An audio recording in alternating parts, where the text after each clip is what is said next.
There are so many different choices out there for digital tools and technology when we're building out our digital course businesses.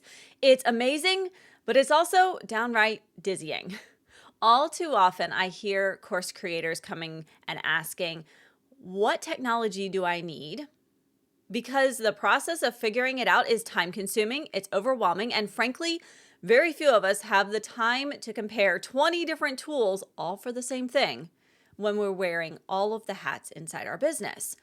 As a digital course creator for over the past 15 years, I've gotten to know a lot of platforms out there, and today I'm going to help simplify your search for the right tech tools.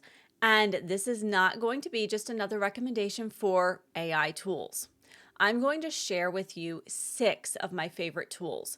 But to keep this episode short, listenable, and actionable, I'm going to walk through 3 of them this week in this episode right here. And then I will walk through the other 3 of the 6 in episode 181. This will give you time to check out the tools in more manageable chunks and actually make some decisions for your business. Whether you genuinely enjoy spending hours researching tech tools or you want a shortcut to getting tech figured out, I am sure you'll find something for you inside this episode. Anyone can add a digital course to their business. So what sets the 6-figure course creators apart? You're about to find out. Welcome to the Digital Course Creator Podcast with Dr. Moira, a longtime entrepreneur now using her PhD in psychology to help you go from sticky notes to sales worth celebrating. One of our biggest challenges that I see course creators having is with choosing technology. In fact, I was in a Facebook group not too long ago, and there was a whole thread of course creators commenting that the big thing holding them up in making progress in their course and even in their business was the tech side of things. It was stopping them in their tracks. Choosing the right technology is the hang up for so many of us. Even though we can pay month to month for a lot of different services, it still feels like a big commitment. It still feels like, but which ones do I choose to pay for and just hope that they're right? What if that payment is $97 a month and it doesn't work at all for you? You've lost $97. And don't even get me started on the pressure that you can feel when you hit that annual subscription button, even if it does mean that you get a few months for free by doing that. It's a lot, right? As I mentioned, today I have a total of 6 tech tools for you that I'm going to split actually across 2 episodes. So today, in this episode, I'm going to cover 3 of those tech tools. And then in episode 181, I'm going to cover the other 3 so that you can take action and test them out without feeling rushed. Now, I also said that the tools I'm sharing are not just a bunch of AI tools.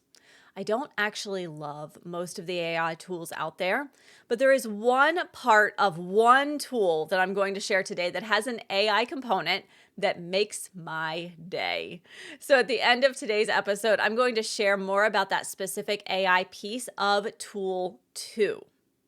So let's jump in with the very first tool for today. Can we all agree that a digital course business requires a lot of brainstorming, planning, and jotting down of notes in general?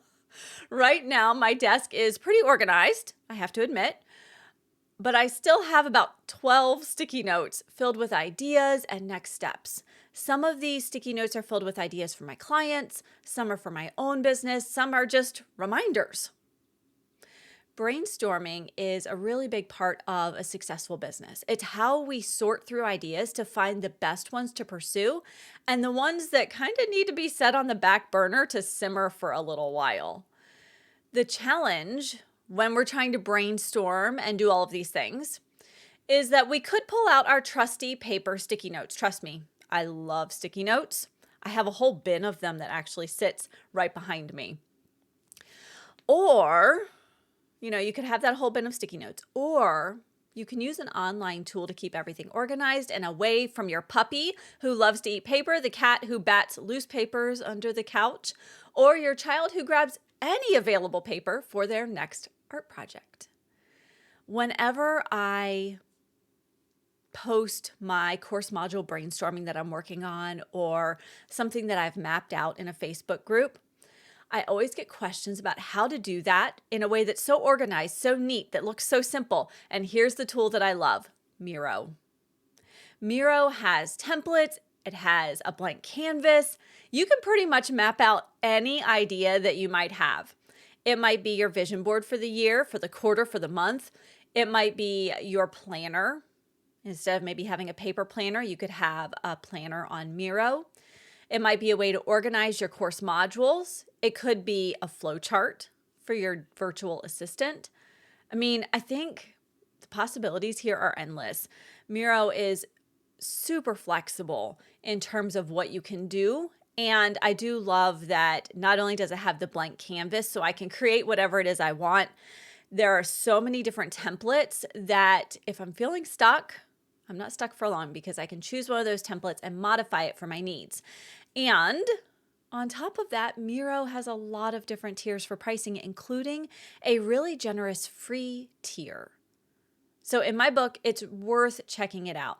I've created email flowcharts for clients. I have honestly visually mapped out entire courses complete with resources, examples, key concepts. I've outlined challenges and sprints for list growth. I've used it for big tasks and little tasks and kind of everything in between.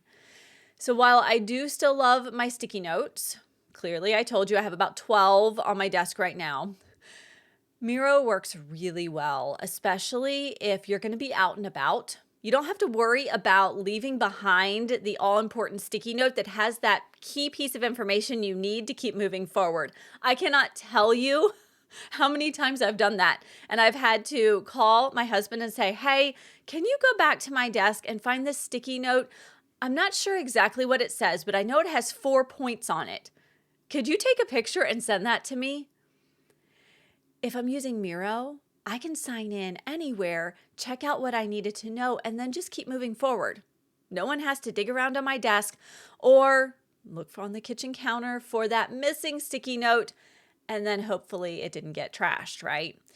So for me, and I know for many people that try it out, Miro is a really big time saver. It's a paper saver, and it keeps me organized.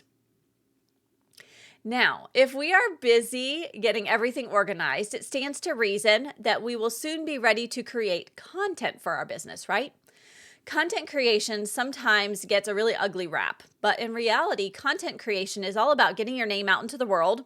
It's about building visibility, credibility, and authority.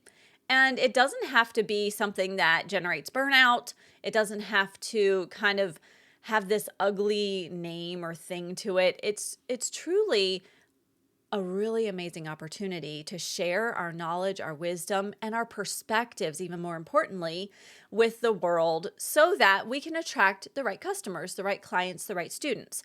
And this is made so much easier with the right tools. AI has really revolutionized content creation. Wouldn't you agree? Everyone can create content with a snap of a finger. But the reality is that AI isn't going to create content that's truly unique to you, to your core values, your mission, your personality. It might get really close. I read all the time about people who are training the AI bot to really be like them, to have their voice, their vision, all of this. But there's always going to be something that's a little off because it isn't you. It's not you personally creating content. That doesn't mean that I'm opposed to AI. In fact, at the end of today's episode, I'm going to share more about the AI portion of one of my favorite content creation tools, which is Social Curator. You may have actually heard me talk about Social Curator before in episode 85, but that review doesn't even begin to touch on the innovations that have become a part of Social Curator in the past year or so, maybe 2 years, but I think year or so. Jasmine Starr, the head of Social Curator, is an expert at guiding you to create content that is highly personalized, but still doable. She provides hundreds, if not thousands, of templates that give you the chance to create a really unique caption that really encompasses your business, your values, your vision, your experiences, your expertise. So these are kind of fill in the blank Mad Lib style templates for social posts. They can be expanded for blogs, for podcast episodes. They can help you think through sales pages. And on top of these templates, there's also an entire library of really beautiful, high quality photographs that you can include with your posts, blogs, sales pages, pretty much anywhere that you might want to post a graphic or a photograph of something. Social Curator also, if all the templates and the photos aren't enough, they give you access to schedule your content. So you can actually schedule it to automatically post on outlets like Facebook and Instagram and LinkedIn. And as part of the platform, there's a built-in community. There are monthly classes. There are calls with Jasmine where she'll help you work through things in that group setting. There are action plans. Honestly, there's opportunity to get help when you're feeling blocked with your content creation. And it's all about following a formula that is proven to work. So I love Social Curator for jolting you out of kind of that, I'm not sure what to do next in terms of content. It gives you some great ideas, and there's always something that you'll find to help you take that next step forward. Now, Social Curator is certainly one of my must-have tools that I happily pay the annual fee for. You heard me right. I don't even go for the monthly. I go ahead and pay that annual fee because I know it's always going to be a part of my business. And there is an AI feature that I absolutely love. The AI feature is named Dottie, and I'm going to share more about Dottie at the end of today's episode. Quite honestly, with Social Curator, there isn't any reason to avoid or put off content creation because there's endless inspiration with the templates, with the plans. There's even gamification inside the system, which I'm not usually big on gamification, but I have to admit, I love seeing those little check marks as I create more posts and get them out into the world. So it's kind of fun, and I know that you'll enjoy it as well. Now, our third and final tool for the episode revolves around all of the design work that we have to do as digital course creators. As a digital course creator, we need logos, we need brand colors, we need templates for our course modules so that they're cohesive. We need podcast intros, we need workbooks for students, we need course calendars. I mean, we could be here all day if I keep listing all of the things that we need to design for our digital course business. The thought of having to create all of that in Google Slides, a Google Doc, a Google Sheet, that's kind of mind-numbing because trying to think about how to insert everything that you need, make it pretty. I love Google Docs, don't get me wrong, I use them every day. But for design work, not my go-to. The good news is that Canva really helps to streamline all of these things. You might not be surprised to hear that I'm recommending Canva. I mean, I think most of us use Canva at this point. But I brought it up today because you might be surprised to hear a few ways that I use it. And they might just work for you too. First up, I use it to collaborate with clients in real time. If a client, for instance, is creating a flyer for an upcoming workshop, we hop into Canva at the same time and can actually collaborate on the changes that need to be made. We can also leave comments for one another saying, hey, I made this change. What do you think about it? Or I'm stuck here. This doesn't look quite right or sound quite right. What ideas do you have? So it's really great for collaboration. Secondly, I use Canva to create templates for the video version of this podcast. This means that I can create a somewhat visually interesting video podcast that takes me less than 5 minutes to edit. All I have to do is adjust the templates I've created in Canva, load them straight into my video editing tool, which is Descript at this moment, and go on with my day. Who doesn't love finding more time in your day? You don't have to build all of these things one by one, week after week, creating brand new templates. You can actually create templates for your business that simplify and streamline and also give you a way to easily hand off those tasks as you start to hire more assistants. Whether it's a virtual assistant or a video editor or a podcast editor, you can say, hey, here are all the templates. Please put them into action.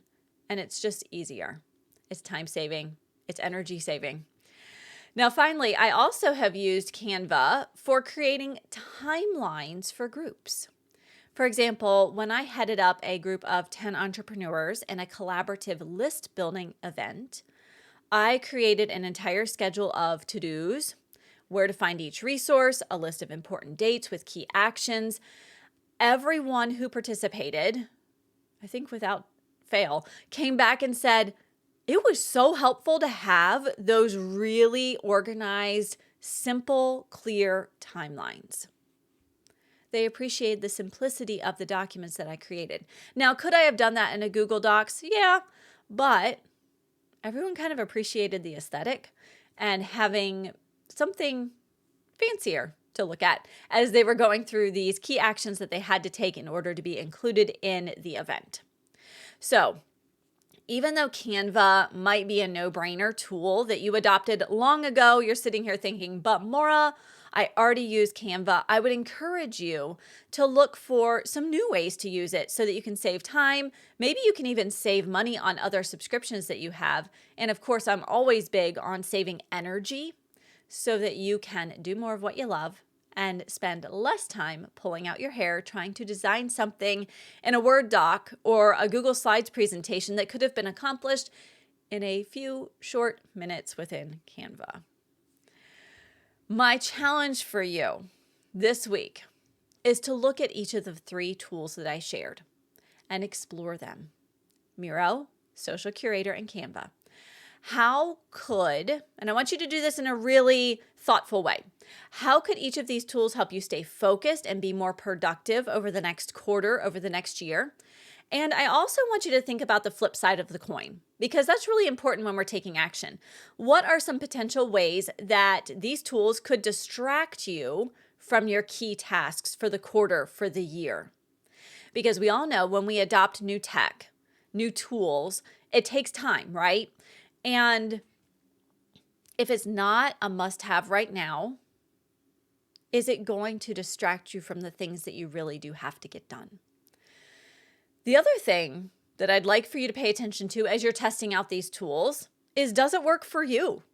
And the way you think, the way you work, the way your brain operates. Not all tools work well for every person, and that's okay.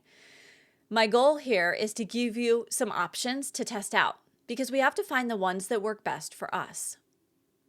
Which is exactly why I'm sharing more about the AI tool that's part of Social Curator at the end of today's episode, because you know me, I'm actually a skeptic of using AI in content creation, but I enjoy using this piece of Social Curator. So we just have to find the tools that are right for us.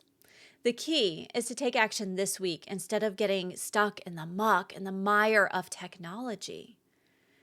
Each time we make a decision, what we're doing is strengthening that muscle, and the tech decisions, they get easier, they get faster over time, I promise you. But it does take practice. Just like we have to build up our muscle to be able to do a push-up, we have to build up our decision-making muscle around tech tools. Today, we have been talking all about technology that we can use in our business. We focused on brainstorming and planning with Miro, content creation with Social Curator, and design work with Canva. I shared some of my favorite tools, Miro, Social Curator, and Canva, and I'm going to share 3 more in episode 181. But the key is to find a tool and get to work. As a digital course creator guide, I'm committed to helping course creators build a successful business. Today, I hope you've learned about a new tool, or maybe you've been able to see a tool that you've already checked out or use in a new light with a new purpose. I'm always here on the Digital Course Creator Podcast, openly sharing the lessons that I've learned, the tools, the tactics that I've used, so that you can become a 6-figure digital course creator. But here's what I've realized. All too often, the solutions that are designed to get us to 6 figures focus on surface level things. Although choosing tech tools is an important piece of the process, success in business and in any area of life requires strategy in a number of categories. We have to dig deeper. And you can get that deeper digging. We get that information from a lot of different resources these days. We have books, we have podcasts, we have webinars, we have courses, we have workshops. I think the list goes on. We're so lucky to have that. So why are we still struggling to reach our enrollment and financial goals as digital course creators? And the answer is because whatever we want to change in our lives is going to be 10% what we learn, read, and study, and 90% or more mindset. As a psychology professor and coach, I share as much as I can about mindset here on the show. I try to weave it in as much as I can. But to truly thrive, we all need individualized attention. We need accountability. We need support. So if you are ready to say yes to a thriving, financially solid business, I'd love to have a conversation with you. I have at least 2 slots open on my calendar each week to help course creators take action, dig into their purpose, create a strategic plan for growth so that they can get unstuck, start moving forward. These are free, no obligation calls. So if you are ready to make the next 12 months the year you go from being uncertain about your course creation business to a 6-figure course creator, grab a strategy call slot at coursecalls.com. You can also find the link in the show notes, but again, it's coursecalls.com. If you've been around me for any length of time, you know that I don't use a lot of AI in my business. There is one piece of AI that I get giddy over, and that's Social Curator's Dottie. Dottie uses the social curator method of creating really compelling content and really follows the templates that are part of Social Curator to a T. I have found some of the best suggestions, edits, and ideas for getting an idea across concisely from Dottie. For instance, Dottie has helped me to refine my social media posts, suggested more engaging headlines, and even helped my writing flow. I've compared a lot of different systems, and time and again, I return to Dottie. So if you haven't found an AI tool that you love and trust as an assistant in your content creation, I encourage you to check out Social Curator and Dottie. And if you want more quick solutions for building a successful digital course and creating magnetic messaging, hit follow now.